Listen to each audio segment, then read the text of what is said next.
Hi everybody, Welcome back to the channel. the sand drag video is out, so if you didn't get a chance to, definitely go uh, look at that. Um, I did get one race in, which was great. Unfortunately, drive shaft. That's the problem we got. We got a floppy wheel back here. We're going to take off the shell, go into things. We also had one of our stub axle holders break. So it's the nature of the game. It's what happens. Racing hard, you're going to break parts. So let's get into the basics here. First things first, we'll take the shell off. Just cleaned out my little stand here for all the parts, and we'll clean the body after. It's really dirty. Everything's dirty here. We have not cleaned this since the drags, so we just kind of set it aside. So I took the foam out. This is what holds our battery in. Just putting that aside. Now before I do anything, you're gonna take and flip the car. Just give it a shake. You can kind of see the tail shaking there before we set it down to get our screws out. So our wheelie bar is just held on by these 4 screws back here, which also help hold the transmission. This is fine. Just get it into a set position where it's not going to move. This is really good. I'm going to go ahead and loosen these so there's not much pressure on them all. You don't have to take them out in a crisscross order. I do when I reinstall. I'll put them in a crisscross order. Magnetic screwdrivers, big helpful hand, because now it's out, so it just stays with it. Helps get that screw out. We're going to support the wheelie bar. Pick this right up, and just like that, our wheelie bar is off. One of the things I did add to the wheelie bar are these little fins back here. I went and sanded them down, made them a little sharper to kind of dig in and run. It did help it keep it straight, not lying. If you look at the video, you'll see it went really straight, and then all of a sudden it veered off. I think that was the point at which this happened. I definitely went into the tower. It popped our piece right off. I'm gonna have to get another one of these swivel heads, because it's not here. It popped right the heck off. So wow.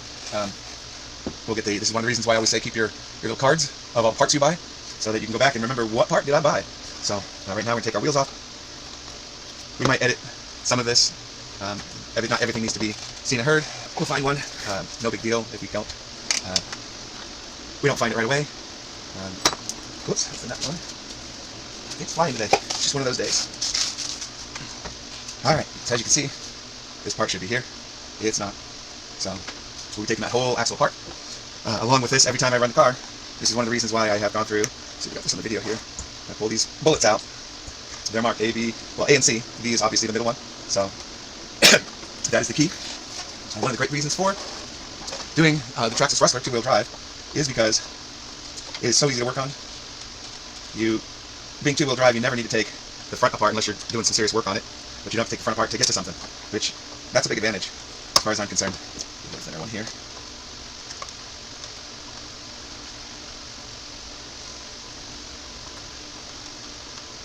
Excellent. So, very easy. We're going to take the shock tower off. We're going to remove 4 screws at the top. Some say that there's a rhyme or reason you want to do one thing versus the other first. I find it doesn't really matter. You take your shocks off.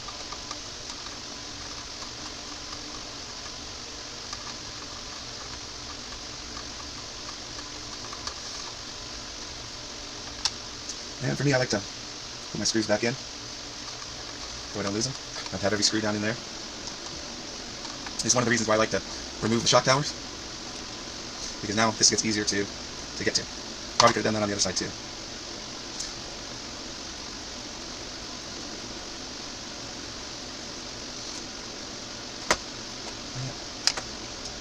Another thing about magnetic, it holds so you don't have to. And just screw it in a little bit. And our shock tower, almost free. It's free on one side, not free on this other. So, oh, that's right, this is hex. Good to have a bunch of tools around.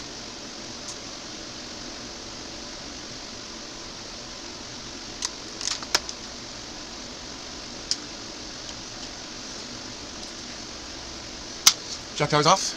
Put that to the side. Clean that up in a bit. Alright, now the last thing is coming and taking these last little 2 screws out. And this is going to free up our transmission, motor, all that stuff. And it kind of straddles here, so you just want to kind of gently walk it. You'll see it start to move.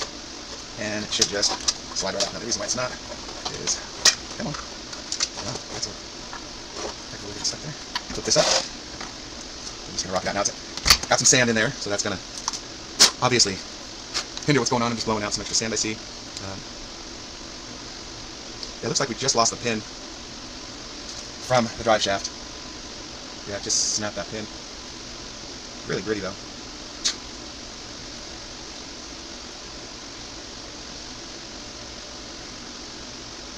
Such a shame.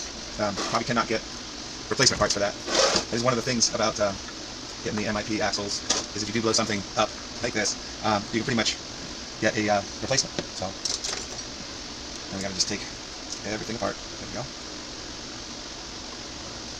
It's gonna be a lot more difficult than I thought. I forgot I really torqued it down, so I'm gonna do to give it something to hold on to. I'm putting the wheel back on, then that just gives me a bigger angle, so it'll unscrew this. There we go. This gives me a better handle to unscrew these. Excellent. So this comes out, got a pin, it's gonna go in here. This extension is gonna go in there, and that should free the axle right up. While we're here, we'll go ahead and pop out our bearings. Pop those in. And since we're here, go ahead and back this screw out. And this is what I'm talking about with Johnny Just Ease, right? I've literally just taken apart all the damage on this other side. I'm probably going to change our links. This is a screw.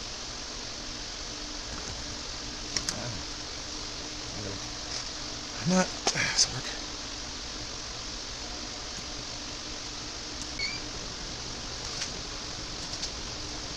There we go. A screw and a washer, a bolt. I didn't need that bolt, but I mean the nut. Needed the bolt. Did not need the nut. Excuse me. This is a long one. This is kind of why I put it on there. Wow. Yeah, definitely some damage. I'm gonna have to figure out why that failed more than anything.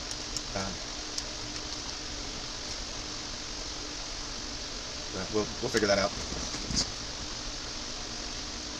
So at this point, we're just taking the back end all apart. It's going to give us a great chance to pin out. A great chance to clean, to do a real deep clean on this. Boy, I tell you, the sand really wreaks havoc on your parts, brand new parts, you know, things like that. That's why if you're in the sand, I'm going to suggest it over and over and over again, which is, you know, clean and clean regularly. Yeah, these shafts are pretty dang done. Now we get in. I believe it's yep. Take this out. A lot of parts going in the parts bin today.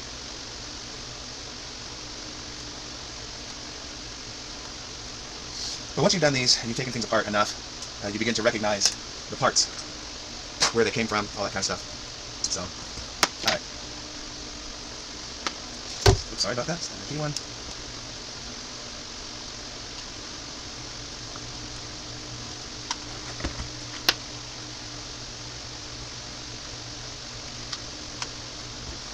So I'm taking this off, but I did make a promise to somebody that I would not broadcast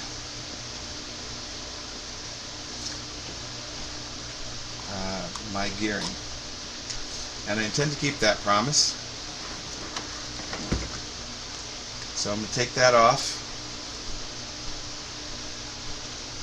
And shove these screws into here.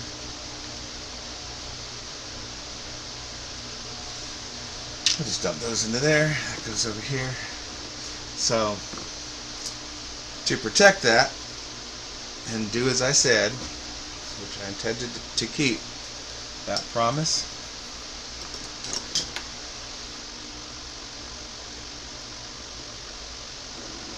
Just catch that. This is all happening off camera. So, sorry you can't see it.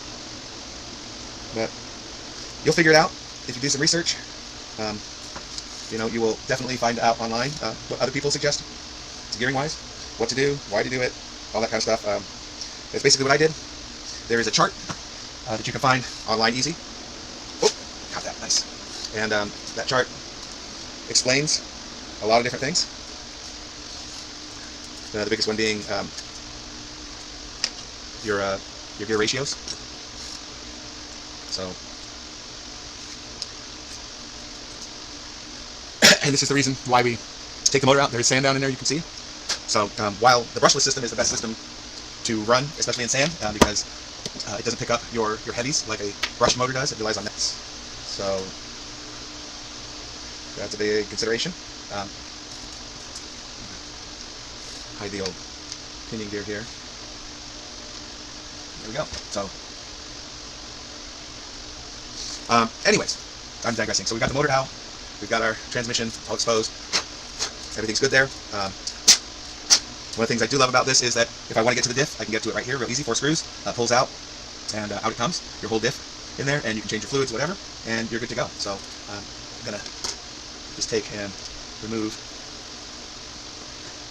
this because I don't need that.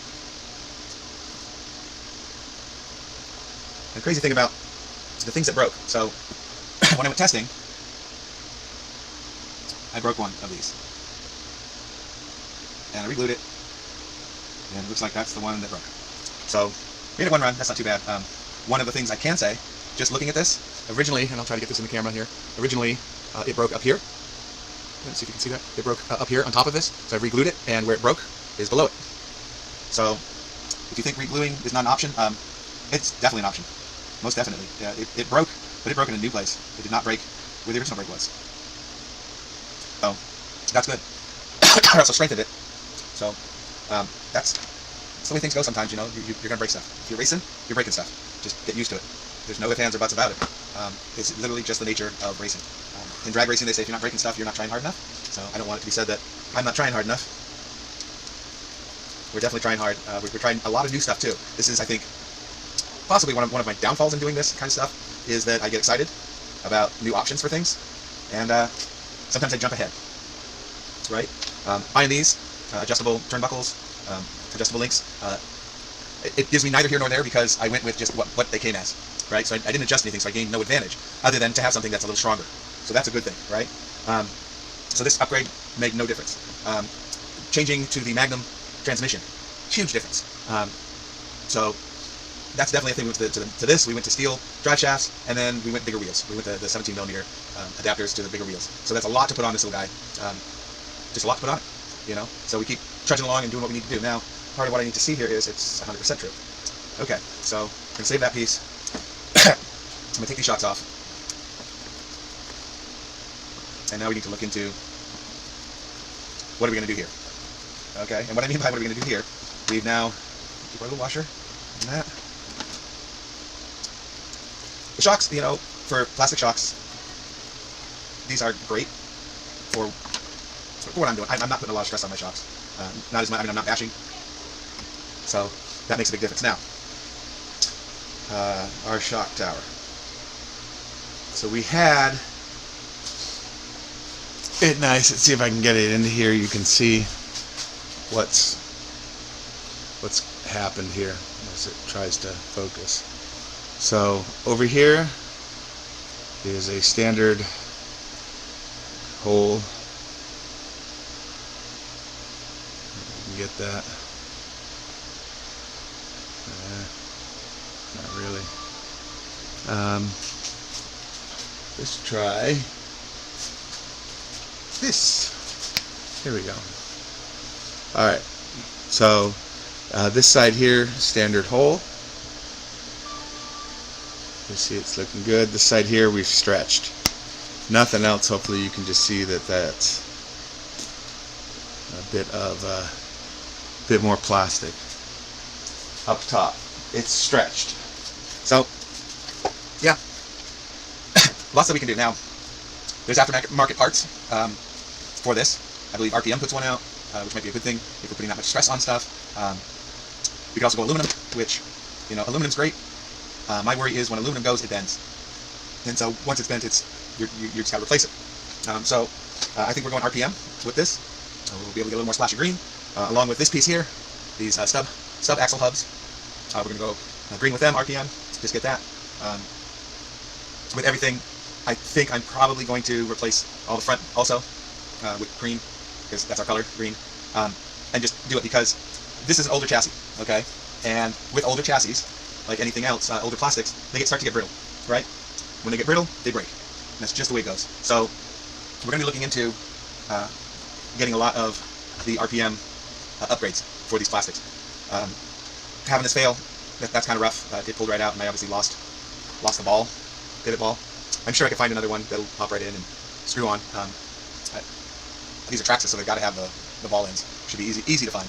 Tons and tons of parts. So other than that, we're just going to go ahead and keep stripping down this chassis. As you see, I've got a lot of weight situated in front.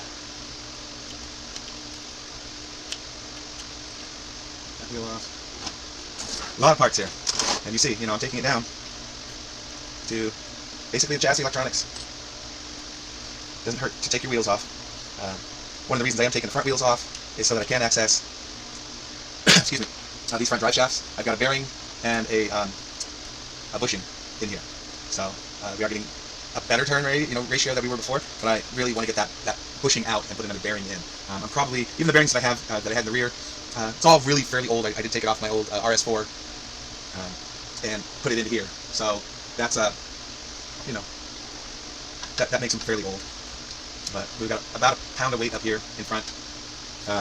Idea is to, do more to that. One of the things I'm going to do is I'm going to put some tube in there. I might even go ahead and look for the little plastic spacers that are meant for this to limit to have these pushed at the same exact level. Like no ifs, ands, or buts. They're sitting where they should be when they're compressed down. So just little things like that we're going to change for the next one. We're going to do a ton more testing. This is the big thing that has been told to me. Our biggest problem was time and money to put into this, and then time meaning enough time to go testing and do stuff. We did get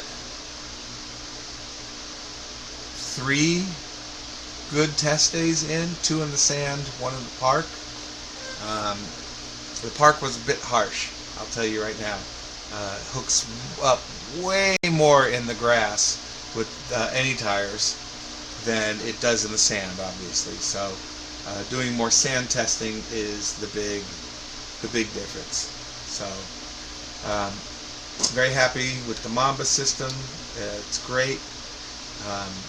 Definitely love the B-Link. That helped. One of the things I changed before the race, and again probably shouldn't have, I should have just run what I done, is instead of doing the straight throttle curve, I put a little curve into it, figuring it'll ease into it. I know that doing that, even though the end point is the same, how it's getting there is way different, right? So easing the bottom, it should have been more of a straight point to ease up and then possibly shoot. But I think even doing that, it's still a curve, and you're taking out of what is possible here, right? I know if you want to, you can come up, you can jump it up and push out, and then basically what you're doing is like a turbo boost on it. And again,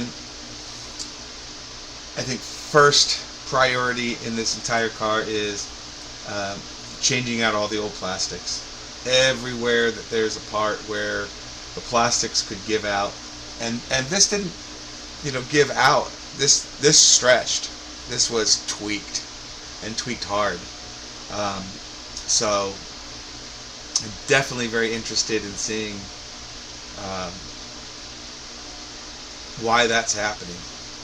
But like I said, with our axles blowing out like this, this is the good one,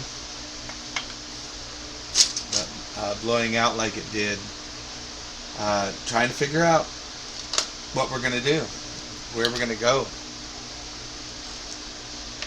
It's the big thing, right? So I got 3 months to figure it out. Put all our screws back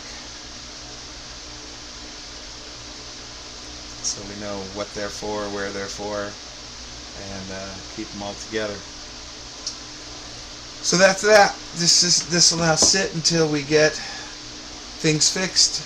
Again, we're going to go through excuse me, do a thorough clean of everything to make sure that all the sand's out. Push our tools to the side. There it is. Yeah, that's a done deal.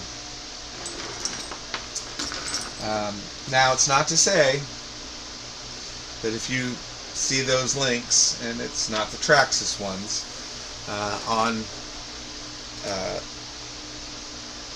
on Amazon, and you want them, hey, don't let my experience stop you. They were plenty strong enough. They ran just great. They went through 2 sessions, including one in the grass, which is putting a lot more torque on it. So it could just be that, you know, when that stub axle holder broke, it allowed things to go wonky, and it just jammed up as the shafts were coming apart. It jammed up, and that's enough to put enough tweak and torque on it to snap a pin. So not bad, seriously. In this game of playing with high torque, quick runs, stuff like that, yeah, you're putting a lot of extra strain on certain parts, so you got to have them strong, you know. So when it broke, I won my race, but when it broke at the end, that was it. I couldn't continue on. I didn't have replacement parts. I didn't have a spare axle. You know, there would be enough time in between to replace that kind of thing, do some work. I brought tools, but without the parts, you're not really doing anything. So, yeah. And as I'm looking here too, like, this is new plastic, and this is the older plastic, and it might not show up on camera. Now, they've both been run in the sand, and I even wiped it down, but that old plastic is just, it's not as shiny. It looks like, you know, it could go. I mean, they're in decent shape, don't get me wrong, but for the stresses I'm putting on this thing, and the impacts it can take at speed, even though it's not taking a smack, it could still very easily tweak and twist stuff. So, alright, well, that's going to do it for this video. Hope you enjoyed watching me take apart stuff and explain things. Sorry I can't share my gearing with you. The only thing I can say is that I went away from the plastic spur gear that comes with the Magnum and put a metal on. I tried the plastic. I stripped it. The motor moved after a bump, and it just skimmed the top teeth, which wasn't horrible. Everything fit in again, but then the second time it stripped it, I lost a good third of it, and there's really nothing. Don't play with that. If you're stripping gears because you've got too much torque and putting a lot on, asking a lot of something, just go the metal. We went to the 32 pitch also. It's a heftier gear, holds up to the torque and everything else. So, like I was saying, excuse me, we did a lot of changes in this. We broke the axle, we replaced the axle, changed the tires, changed the transmission, and pulled, and we were stripping gears. That's why we had to stop the grass ones, was we were just stripping gears. Probably would have been fine in the sand, but an upgrade's an upgrade. And then in the last one, yeah, we broke the stub axle carrier, and had to glue that. So that's it. Go make it. You can do it. Have a lot of fun doing it. Hope you have a wonderful day. If you enjoy the videos you see and you're not liked and subscribed, please subscribe. It definitely helps the channel out. I try to bring a lot of the different things and events that are going on in my community anyways. Hopefully that inspires you to do some stuff in yours. Like I said, this is done for a few months, so we'll put it in storage and pull it out and work on it as we get more parts. The next thing that we're going to be working on is we're going to get a plane video in here. The winds are finally dying down, so I just got to pick a nice day to go out and do some test flights and retest flights. But hopefully here by the end of July here, we'll be having a crawler competition. So I'm getting together with that. If you were at the Sand Drags and you signed up for an interest in it, that's wonderful. Also, if you're in the Southern California area and you're watching and you're interested in the crawler event, excuse me, leave a comment that you're interested, and I will try to send all the information that I'm sending out to everybody else to you, so you can come and do that. We're here in Southern California. The event will be in the Huntington Beach area, so easy to get to right off the freeway, if that interests you. Anyways, that's everything that's happening, so go make it. You can do it, and we'll see you in the next video.